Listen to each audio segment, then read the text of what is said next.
할렐루야, 존귀하신 하나님을 찬양합니다. 다 함께 기도하심으로 9월 19일 월요일 아침 예배를 하나님께 올려드립니다. 참 좋으신 사랑의 하나님, 오늘도 주님의 은혜와 사랑과 주님 주시는 평화와 말씀을 간구합니다. 주님, 기도하는 주의 모든 백성들에게 예비하신 은혜로 우리 모두를 충만케 채워 주옵소서. 오늘도 주님께 영광이 되는 날이 되기를 원합니다. 믿음과 소망과 사랑 안에 살게 하시고 주신 말씀 덧입어서 그 힘으로 그 말씀의 은혜로 넉넉히 승리하는 복된 날 되도록 역사하여 주옵소서. 우리 주님 예수 그리스도의 이름으로 기도합니다. 아멘. 오늘의 시편 찬양 시편 25편 6절과 7절의 말씀 한 목소리로 고백하며 주님을 찬양하겠습니다. 여호와여, 주의 긍휼하심과 인자하심이 영원부터 있었사오니 주여 이것들을 기억하옵소서. 여호와여, 내 젊은 시절의 죄와 허물을 기억하지 마시고 주의 인자하심을 따라 주께서 나를 기억하시되 주의 선하심으로 하옵소서. 아멘. 오늘 우리에게 주시는 하나님의 말씀 사무엘하 2장 1절에서 11절의 말씀인데요. 우리 한 목소리로 함께 봉독하겠습니다. 그 후에 다윗이 여호와께 여쭈어 아르되 내가 유다 한 성읍으로 올라가리이까? 여호와께서 이르시되 올라가라. 다윗이 아르되 어디로 가리이까? 이르시되 헤브론으로 갈지니라. 다윗이 그의 두 아내 이스라엘 여인 아히노암과 갈멜 사람 나발의 아내였던 아비가일을 데리고 그리로 올라갈 때에 또 자기와 함께한 추종자들과 그들의 가족들을 다윗이 다 데리고 올라가서 헤브론 각 성읍에 살게 하니라. 유다 사람들이 와서 거기서 다윗에게 기름을 부어 유다 족속의 왕으로 삼았더라. 어떤 사람이 다윗에게 말하여 이르되 사울을 장사한 사람은 길르앗 야베스 사람들이니이다 하매 다윗이 길르앗 야베스 사람들에게 전령들을 보내 그들에게 이르되 너희가 너희 주 사울에게 이처럼 은혜를 베풀어 그를 장사하였으니 여호와께 복을 받을지어다. 너희가 이 일을 하였으니 이제 여호와께서 은혜와 진리로 너희에게 베푸시기를 원하고 나도 이 선한 일을 너희에게 갚으리니 이제 너희는 손을 강하게 하고 담대히 할지어다. 너희 주 사울이 죽었고 또 유다 족속이 내게 기름을 부어 그들의 왕으로 삼았음이니라 하니라. 사울의 군사령관 넬의 아들 아브넬이 이미 사울의 아들 이스보셋을 데리고 마하나임으로 건너가 길르앗과 아술과 이스라엘과 에브라임과 베냐민과 온 이스라엘의 왕으로 삼았더라. 사울의 아들 이스보셋이 이스라엘 왕이 될 때에 나이가 40세이며 2해 동안 왕위에 있으니라. 유다 족속은 다윗을 따르니 다윗이 헤브론에서 유다 족속의 왕이 된 날수는 7년 6개월이더라. 아멘. 할렐루야. 모든 성도들을 주님의 이름으로 축복합니다. 오늘도 하나님 주시는 은혜와 평강이 우리 모든 성도들과 가정 위에 함께 하시기를 축복합니다. 오늘의 말씀 사무엘하 2장 1절에서 11절의 말씀 유다의 왕이 된 다윗이라는 제목으로 함께 말씀을 나누고자 합니다. 사울 왕이 죽었지요. 어제 말씀을 통해서 우리는 사울과 다윗이 사랑했던 요나단이 전사했다는 소식을 같이 나누었습니다. 그래서 다윗은 큰 슬픔에 빠져 백성들과 함께 애가를 불렀습니다. 사울 왕은 BC 1050년에서 BC 1010년 약 40년 동안 이스라엘을 통치한 왕이었습니다. 그런데 그가 BC 1010년경에 길보아산 전투에서 전사하게 된 것이죠. 이것은 이스라엘 전체로 보게 되면 큰 혼란의 시대가 찾아온 것입니다. 왕권이 사라진 시대, 이 복잡하고 또 여러 가지 문제가 산적해 있는 이 이스라엘의 위기 상황들을 보게 되는 것이죠. 그때 다윗은 백성들을 한 마음으로 묶습니다. 이 자신을 죽이려 했던 사울 왕이지만 그의 치적, 그의 또 성과들을 높이고 그의 죽음을 슬퍼하면서 백성들과 함께 눈물을 흘리며 애가를 부르며 슬퍼했습니다.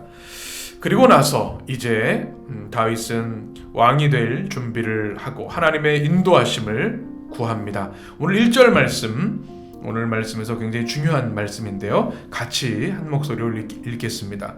그 후에 다윗이 여호와께 여쭈어 아뢰되 내가 유다 한 성읍으로 올라가리이까 여호와께서 이르시되 올라가라. 다윗이 아뢰되 어디로 가리이까 이르시되 헤브론으로 갈지니라.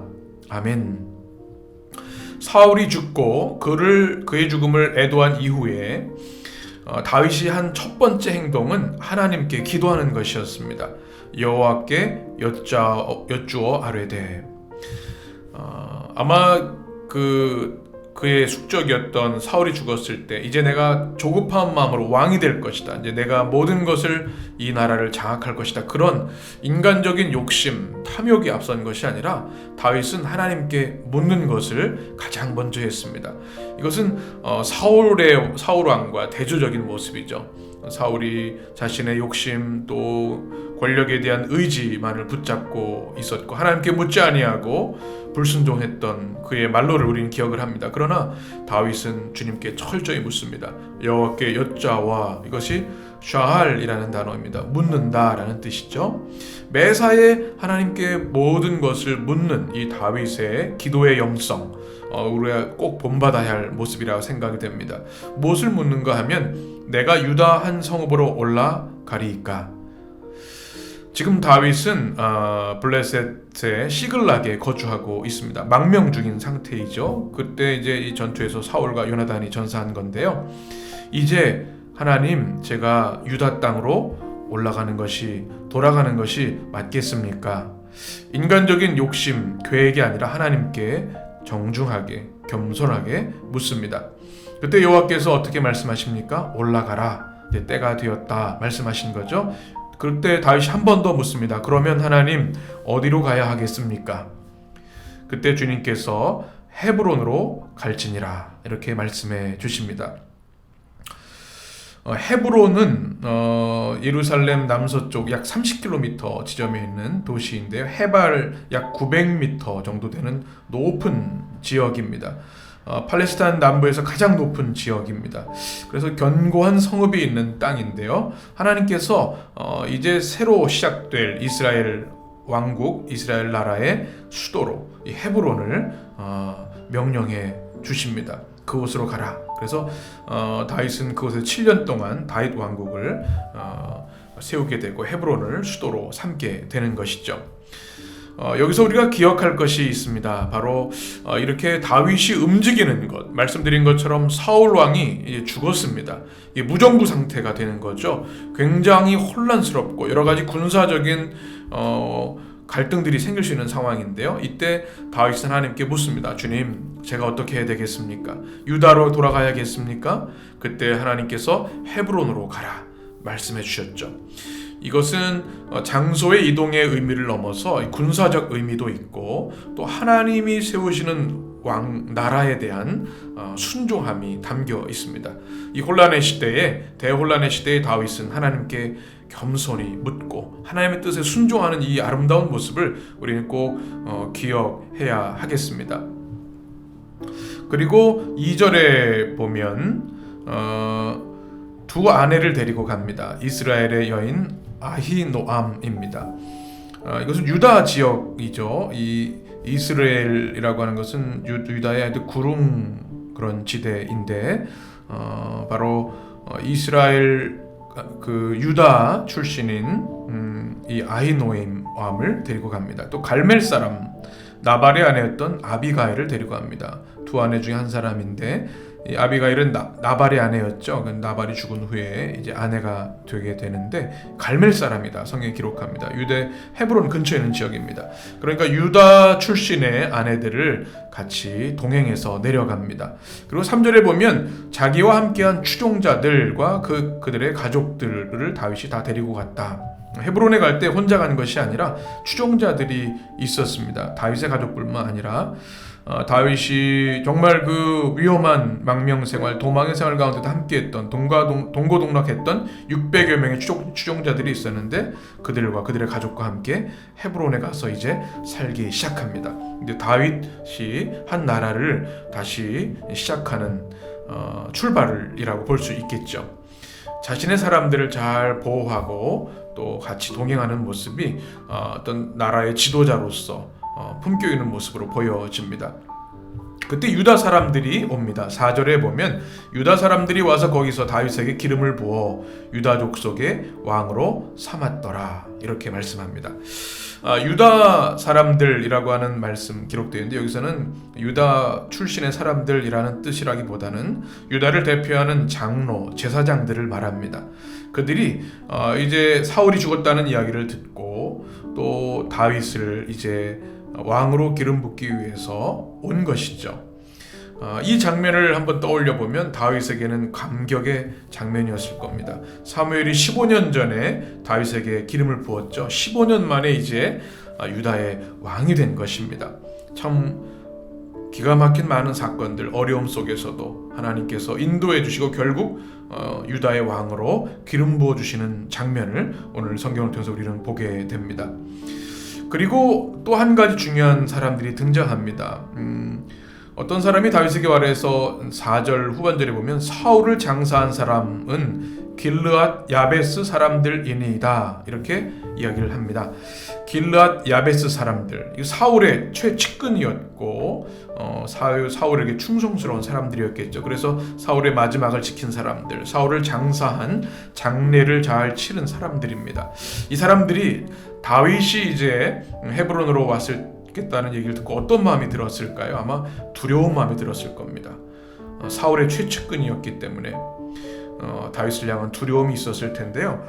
그들을 향해서 다윗은 그들을 축출하거나 또는 사용하거나 그러지 않고 그들을 품어안는 모습을 봅니다. 5절 말씀에 이렇게 말씀하죠. 다윗이 길르앗 야베스 사람들에게 전령들을 보내 그들에게 이르되 너희가 너희 주 사울에게 이처럼 은혜를 베풀어 그를 장사하였으니 여호와께 복을 받을지어다.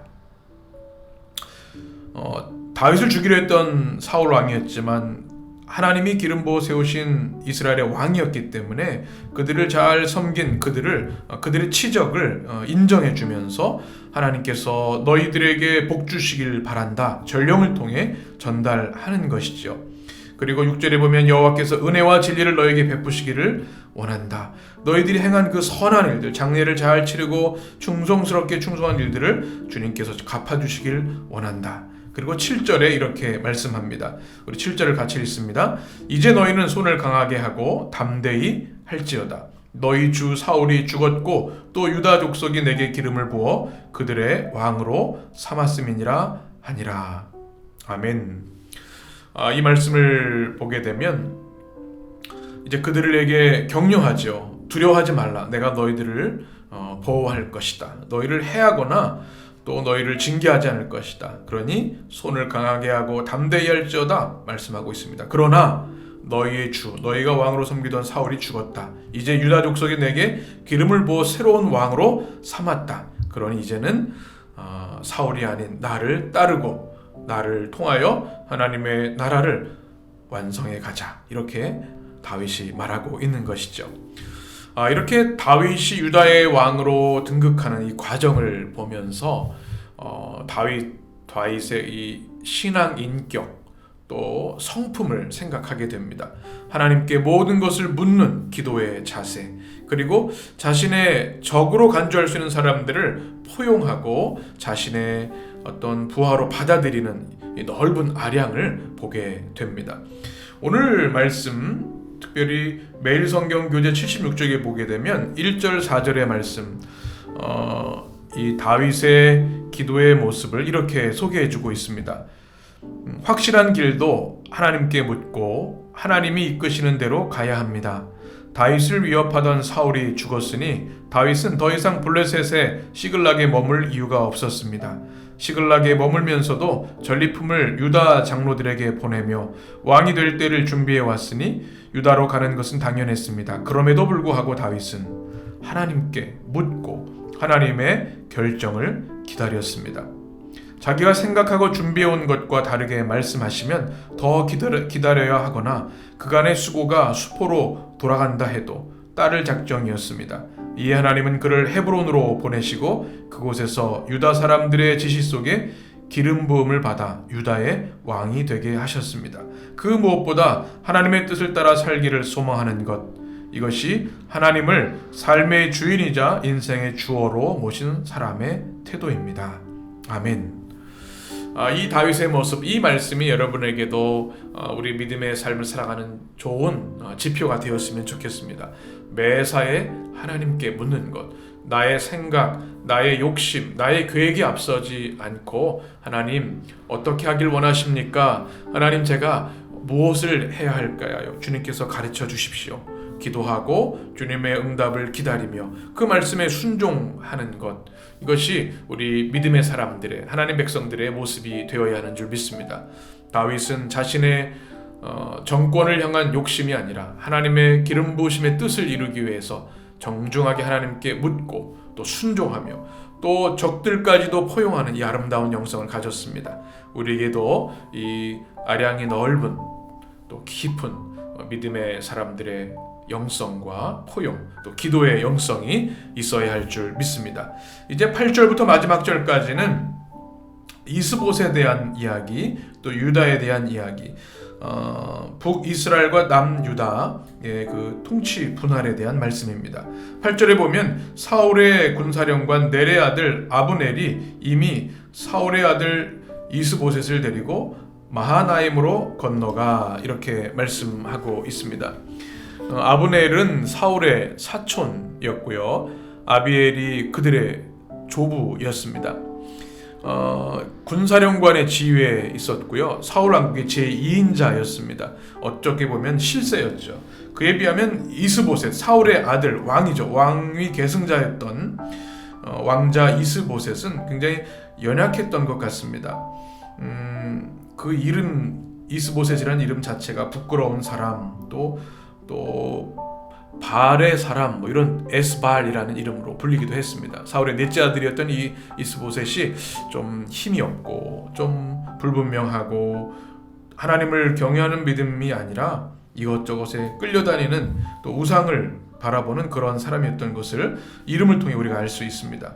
이 아브넬이 그 사울의 정권을 이어서 실세를 잡고자 하는 탐욕이 있었던 것 같습니다. 그래서 사울의 아들을 데리고 갔다.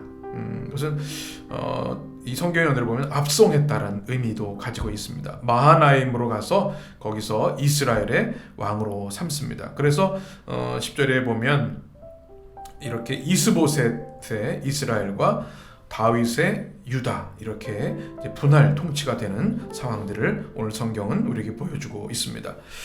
이렇게 이제 이스라엘의 모습이 급변하는 상황 가운데 있습니다. 하나님의 뜻과 계획 가운데 세워진 하나님 중심의 왕국, 유다의 왕 다윗이 등극하는 장면, 그리고 인간의 욕심, 탐욕이 들어가 있는 아브넬을 주도해서 생겼던 이스보셋의 북이스라엘, 이렇게 양분되는 모습을 우리가 보게 됩니다. 우리가 이 세상을 살아갈 때 어떤 믿음의 자세를 가지고 살아가야 하는가?